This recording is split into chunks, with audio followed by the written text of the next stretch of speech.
range of issues. For example, recently, a month ago, I delivered my county state of address, and it was a 71-page report, and I was able to deliver it in about 1 hour and 15 minutes, and I covered everything. So if the county assembly wishes to clarify anything related to any ministry, the CCMs are there. Thank you. The CEO? The CEO, Isn't the CEO accountable to the people of Kitui through the assembly? Yes, and also can be accountable through the various branches of the government of Kitui, and the branches have heads, and also they can account also to the people of Kitui and to the people of Kenya. Are the CCMs elected by the people of Kitui? Well, they are not elected, but they are appointed. It is the governor who is elected by the people of Kitui. Yeah. Senator Ombua? And before we go to Senator Ombua, I will indulge you for a minute, but I'm the one giving directions. Okay. Let's get the questions from the Senate. There's one that is related to what you're asking. Okay, Vice Chair. That if you are handling audit reports from the Auditor General, and the CEC indicates that I got instruction from the governor, why don't you appear before the Public Accounts Committee of the Assembly to answer or to clear the air? Why do you think it will be difficult? Governor? If it's in the interest of good governance, I will attend. Because the same questions which I am asked here, I can also be asked by the county assembly. But if we mix things up, and when I was asking you to indulge me before Senator Wambua, I wanted to say the governments, if you look at the governments, the national government and the county governments, the way our Constitution, Kenya 2010, set up those governments, really they more or less mirror one another. So if the question you have put to me, as CEO, should I appear? Yes, I can appear. Also, at the national government, let the same apply. I think, Governor, you may be having more degrees than I do, but Article 125 does not require a degree to interpret. On the part of Parliament, it says, either House of Parliament and any of its committees has power to summon any person to appear before it for the purpose of giving evidence or providing information. County assemblies have got similar powers to summon any person. Just this morning, we have said we expect the speakers of the Senate to summon the President to come and provide evidence of the unethical conduct that has been talking about in the public domain. Any person. Senator Sifuna, is the President above the law? The proper question is whether the President is a person. Yeah. Once you get an answer to that, Chair, that's it. Then he can be summoned. And so it's the same thing. And Plenty of information. These are conversations that I want the Assembly to take seriously. Plenty of information. That the power that Parliament has, you have that power. And we'll be coming to the Assembly. Senator let me just go on record. Cherargek, which is my name, Senator of the Republic of Kenya from Nandi County. Maybe to live where Sifuna was, the President is a person, as under Article 120, because in case of any impeachment proceedings, they must appear before the House to defend themselves. Even when you interpret presidency, the former Deputy President appeared before the National Assembly and the Senate.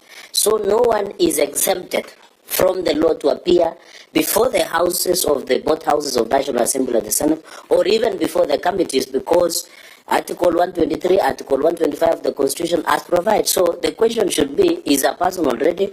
And they should. Maybe just one quick before, sorry, Wambua, sorry. Let me ask Governor, because you have had the rising debate and I saw you in the Devolution Conference. Only 2 questions, because we are in preliminary. In your appearance before Parliament, especially before Senate, or any committee of National Assembly, or even any committee of the National Assembly or the Senate, have you been any way requested in person or through your officers for any favors by any member or any committee of the Senate or the National Assembly? 1. Number 2, what is your opinion that when you want money, Senate and Parliament are very good friends, but when accountability and transparency comes on plenary, or when accountability and transparency comes on board, it becomes a problem. What is your view as the governor of Kitui and your view as a member of Council of Governors on this aspect of, you want to take this? When Senate increased 30 billion, it comes to 415 billion. Senate are very good. Parliament is good. But when you are invited, let me not use the word someone, because invitation is within the context. Most of your colleagues are uncomfortable to come and share the country. Why particular road is not fixed? Why water is not available? How did the money use? And you know, Senate and Parliament does not do audit. We just consider as by the Constitution. So that is my second question, that what is the feeling are you? Because I've heard when the chair asked you, are you willing to appear before Kitui County Assembly? You said you will think about it. So does it mean also when you are called to appear before the Senate or any committee of Parliament, do you normally think about it, or do you follow as an obligation that has been followed by the Constitution 2010? And finally, don't you think if Senate is abolished, or Senate is abolished, don't you think it is a plan to kill devolution? Because you will no longer have a protector. Because the enemies are powerful and they come in different shades. You know, in the Bible, I'm told when somebody went somewhere, the Bible says they went into 7 different directions. I don't know which verse. I'm not a good. You are an Adventist chair, and Bishop is seated to me. Wambua will tell us the. So is this a strategy to kill devolution? Because sometimes we are expecting to be killed from one direction, but maybe by killing Senate and abolishing Senate, and you know they say before you kill a dog, you give it a bad name and hang it in public and dry. So what is your position on my 3, not questions, but your view on the issues? I think question number 1 had already been put by Senator Sifuna, and it will be the very first question we ask every governor who appears before this committee under oath. But you might just respond for the benefit of Senator Cherargei. Yeah, thank you for those questions. I'd answer the first one. I've not been asked money. None of my officials told me they were called by anybody to be asked for money or for any favor at all. Number 2 is about accountability. As I said, Article 94 is very clear. It gives the Senate of the Republic of Kenya the power to oversight funds which have been given, appropriated by Parliament. The monies we get, the equitable shares and so forth, they are appropriated by Parliament. That is both the National Assembly and the Senate. So to come, and it's public money, and we are supposed to account for it, particularly when the Auditor General has looked at how we have done things and they have raised certain issues. And the Senate has invited us, as you put, to come and explain ourselves. And I have always, if you look at record, I've always appeared before all the committees. The PIC committee, the PSC committee, and even other departmental committees. Because I believe in constitutionalism, and I also respect Senate. Thank you. Senator Mbua? Thank you, Chair. First things first. Let me put my friend Senator Cherage to order. You know, you don't go misquoting the Bible. I know a friend of his who does that a lot of times.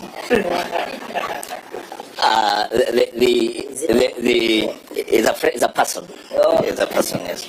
So the book that he's referring to is Deuteronomy 28:7. His one talks about enemies coming against you and God granting that they shall be defeated. And then he says they will come to you in one direction, but they will flee from you in 7 different directions. Amen. That's the context. Thank you, Chair.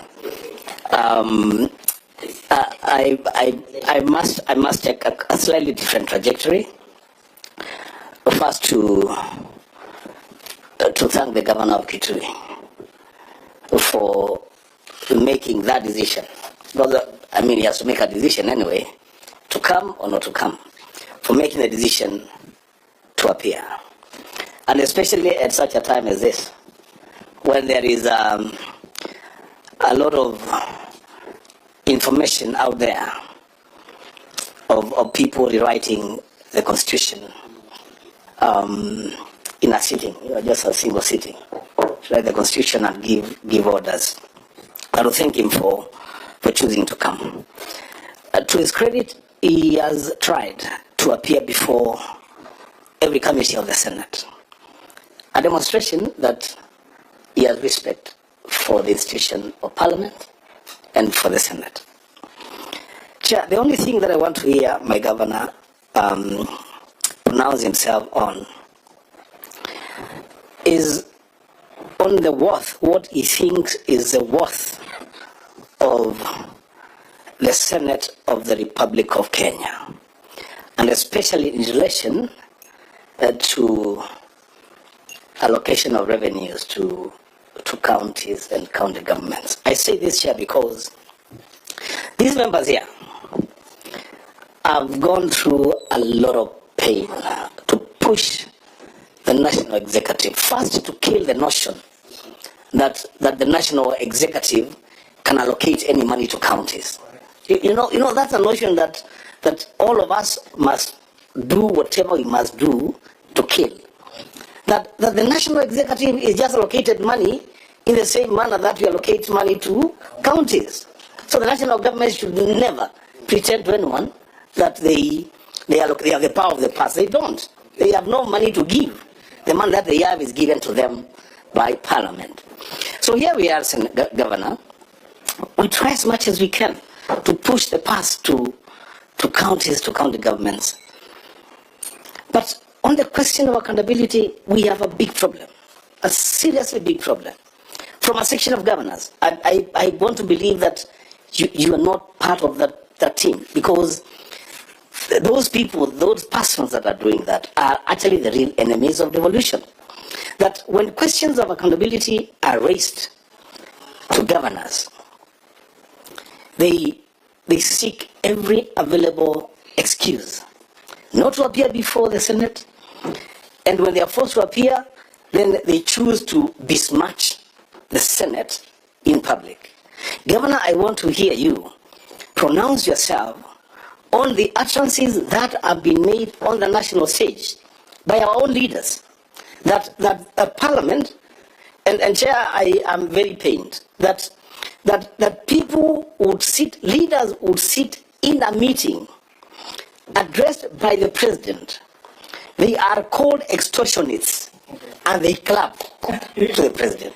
You know, I ask myself, where are we as leaders? Governor, we want to hear your position on that matter. Whether appearances before Senate add value to devolution or they don't add value.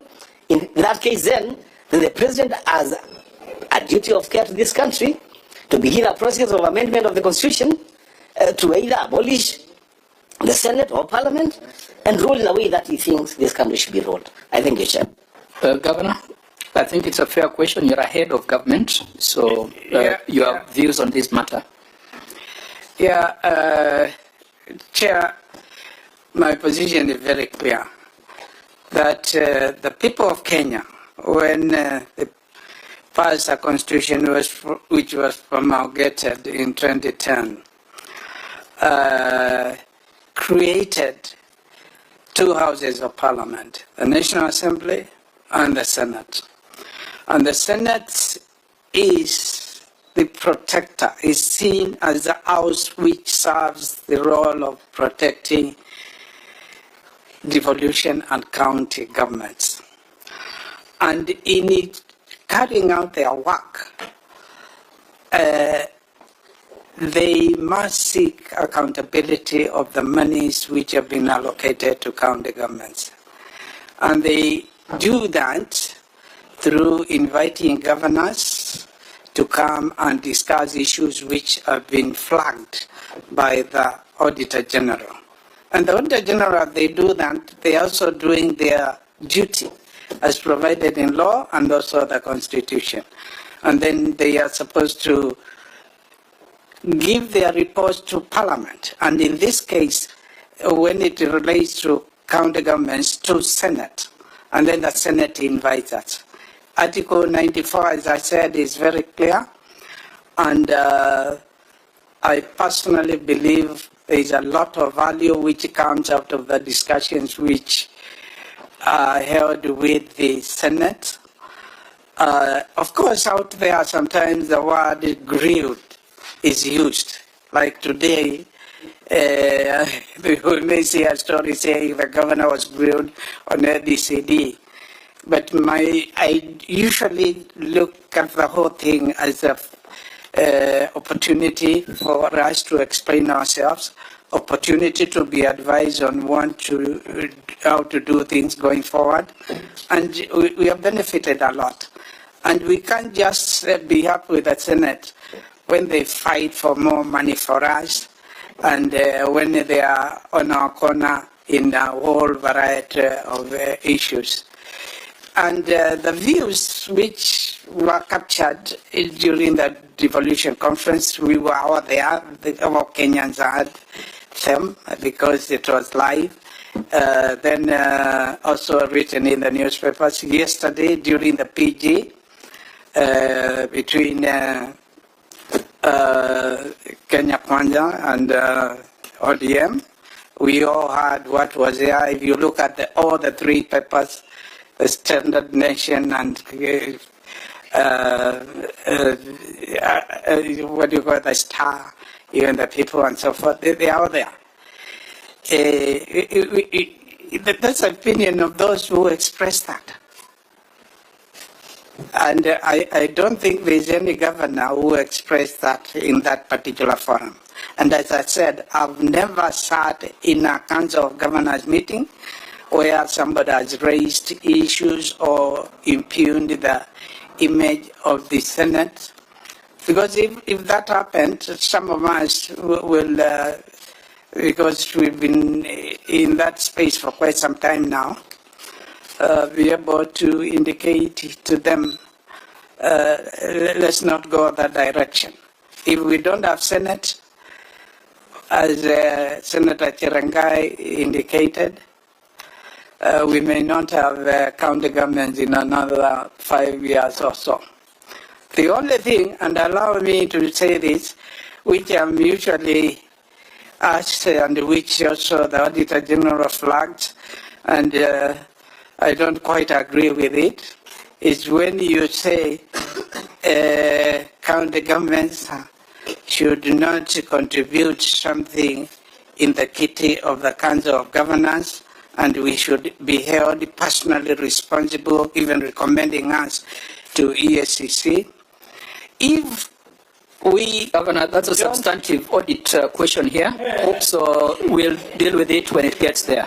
And don't deal with it now, because it will be treated casually. It's in your report. Okay, but so go to your next point, leave that one alone. Okay. that one means killing devolution. If there is one thing designed to kill devolution, is to make sure county governments don't have the wherewithal to take a matter to court when they feel very aggrieved, like the road maintenance levy fund.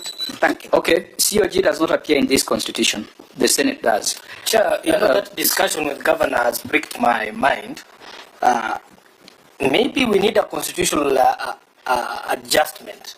Because I was wondering, does the duty to protect devolution, like our role is stated clearly under the constitution, our job is to defend county governments, counties and their governments. Is there a reciprocal duty on the part of the COG to also defend institutions that defend them? From a moral perspective, I would think yes. Now, governors provided the platform in Homa Bay for the Senate to be assailed. You have said nothing so far. What is this that needs to happen for you to come out and say, no, no, no, no, no, we are not bribing senators? What are you waiting for? And if you notice, Senator Sifuna, the governor has waited for us to do the formula. Yeah. And we did it in favor of the small counties, Correct. which has not happened before. I can confirm I'm beneficiary. Tharaka-Nithi is a beneficiary. They waited for us to pass DORA and got unprecedented amounts of money, 415 billion. If you add conditional grants, we are probably at the 450 billion that Senator Sifuna's party has proposed. They waited for us to pass CARA. CARA was signed in Homa Bay. They waited for money to hit the account. Yes. Then they attacked. They attacked when the money was in the account. But what else demonstrates bad faith? It is absolute bad faith, but I can assure you that on this journey, our paths will cross again, Governor. Friend from, where is it from? Kericho. Order, Senator. You are a judge, and I hope you're not talking about what you think you're talking about. I think let's not threaten the governor. The paths have crossed, so we shall deal with him today. Yeah, what is very critical, what is very important on Sifuna's presentation is whether there is any reciprocal or that the governors are supposed to pray. Because is that the way you people can wake up and say, no, these guys have been doing a lot to us as governors? Because we have done much. Senators. You see, until and unless they go on record, and that mongrel they're calling COG, go on record to say that we are not bribing parliament, as the president says, anything short of that, they'll just be dancing on our grave. No, Chair. This is the reason why I bring up the matter in the rift. I'm not anticipating debate. But can you imagine now, every single party who gets an unfavorable decision in the Senate will be saying it is because such and such a thing happened. That is the problem we have, Governor. Some of us have really worked hard to have a clean image in public life. I was told when I joined the Senate, your choice is just two. When you join this public leadership, because you remember, Chair, all the machinations around even dismantling the majority coalition. There were people who were enticed, I don't know what happened, to join the government side. We were elected on the same Azimio coalition. Some of us have chosen to just do our jobs. But now we are being lumped in together, you know? So whatever decision we take, because nobody will ever be happy with, not everybody will be happy with the decision. So if you impeach a governor, they say you impeached him because he bribed, or somebody else or his opponents bribed you. If you save him, even if there is a compelling reason not to impeach a governor, they say we were bribed. So that's why I'm saying, Chair, this conversation is far more important than people actually appreciate. We will come to a level where some of us, Governor, we will take very drastic action sometimes so that people leave us alone. I think, Chair, what Senator Sifuna should be assuring this country is that in whatever circumstance, we shall stay the course. We shall stay the course. In accordance with the Constitution, yes, we in shall accordance stay the with, course. with statute. We shall stay the course. I want to make that assurance, Governor. Some of us are made of sterner stuff. I can assure you. It doesn't matter. We you know, there are people whose professions don't require them to take oaths. I think it's only doctors and lawyers who take oaths. When I was admitted to the bar, I was made to take an oath to defend the law and the constitution. So it doesn't matter. Let them say all the things they want to say about Sifuna, about the Senate. We will be remaining, retaining fidelity to the law and the constitution. That one I can assure you. Well, some of your friends are making our life very difficult. We also swore an oath to defend and protect this constitution. Senior Counsel, please go on record, and then I think we need to move this a little bit fast. We turn to the County Assembly. My name is Okongo Omogeni, Senator of Nyamira, and a member of this committee. Thank you. Perhaps to advance this conversation and to allow maybe the Governor to respond at a later point, Chairman Munyao, this committee of the Senate received the report of the Auditor General on Kitui County on the 6th of March, 2025. The Constitution under Article 229 required us to consider and debate that report within 90 days. Within 90 days, isn't it, Patrick? Yes, Chairman. Within 90 days. Yes. Now, 90 days technically lapsed on 30th of 27th of June, 2025. That's because you they were laid late. Yes, Chairman. Ideally, they should have been laid by 31st of December. Yes, Chairman. So by end of March, Parliament and the County Assembly were required to have considered, debated, and made recommendations on the report of the Auditor General. The Senate did so through written submissions. I don't think, Governor, you appeared before us. You sent your written submissions. Through written submissions, on 27th of March, 2025, this committee moved the House to adopt its report. It is that report that we are reviewing today to confirm whether the county government of Kitui has implemented the recommendations of the Senate following the report of the Auditor General. That is a process as required by the Constitution, required by the Public Audit Act and relevant statutes. So we are not doing a fresh inquiry. We are doing follow-up of recommendations. That is required under the Public Audit Act.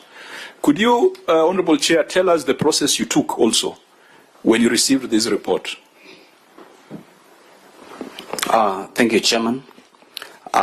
Indeed, we have received the report at the County Assembly, but the County Assembly of Kitui, through the PAC Committee, has not received. The report has not been laid before the Assembly. Has not been committed to the committee for 2023-2024, and we have actually a schedule for inviting the CEC to consider the report of 2023 and 2024 in the next 2 weeks. Has this report been laid on the table in the County Assembly of Kitui? Not yet, Chair. Your clerk is present. Clerk, sometimes clerks tend to know these things. Has this report, leave alone commitment to the committee, was this report tabled in the County Assembly of Kitui as required under Article 2298, which requires the Auditor General to table the report before Parliament or the County Assembly? Thank you, Honorable Chair. The reports have already been committed to the committee, but they haven't been derogated by the committee. When were the reports tabled? Sometime in